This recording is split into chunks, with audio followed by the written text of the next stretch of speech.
dit établi.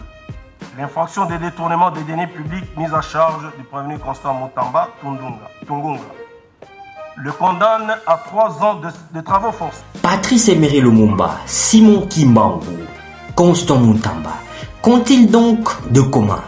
Ils ont de commun d'avoir été tous condamnés à une peine de travaux forcés.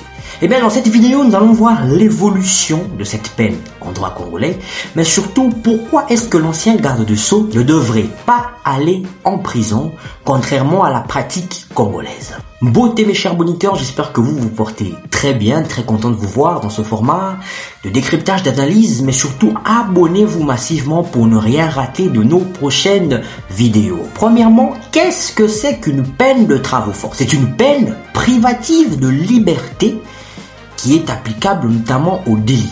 En République démocratique du Congo, il existe un cadre légal précis, le code pénal. Le code pénal datant de 1940 a été modifié plusieurs fois.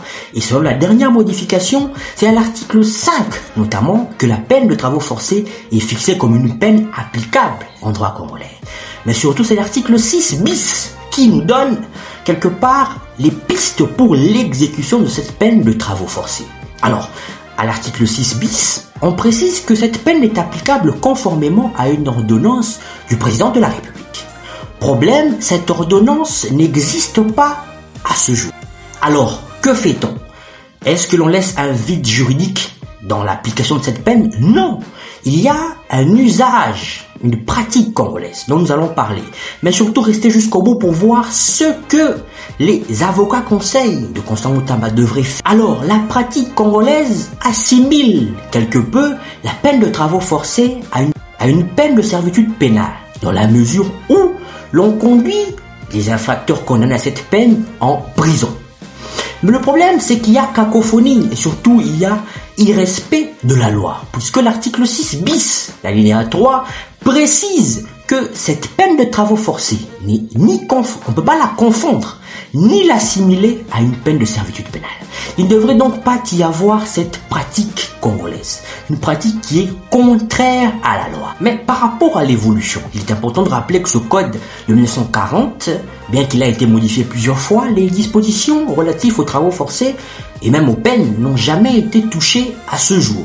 C'est-à-dire que cette peine a été mise en place depuis l'époque coloniale. Et l'époque coloniale, nous avons hérité du droit pénal belge. Dans le droit pénal belge, à ce jour, la peine de travaux forcés n'existe plus.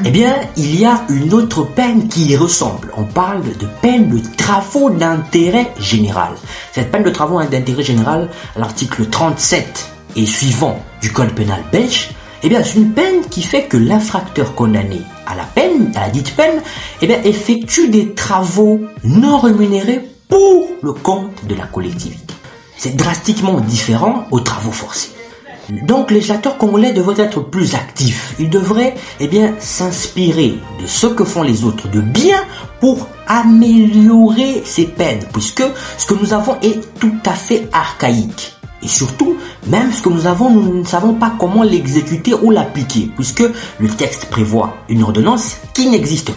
Il faut donc lever une option. Soit il faut le texte l'ordonnance qui viendra fixer le mode d'exécution, soit il faut éliminer la peine de travaux forcés et s'inspirer des standards internationaux.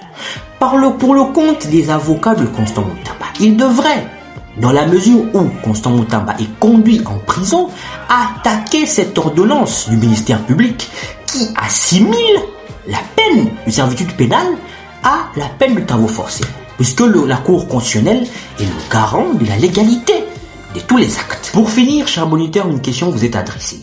Pensez-vous que la peine de travaux forcés devrait toujours exister en droit congolais?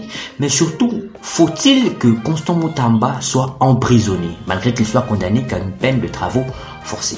N'hésitez pas à vous abonner, commenter au maximum, à nous revoir très bientôt dans la bonne étude.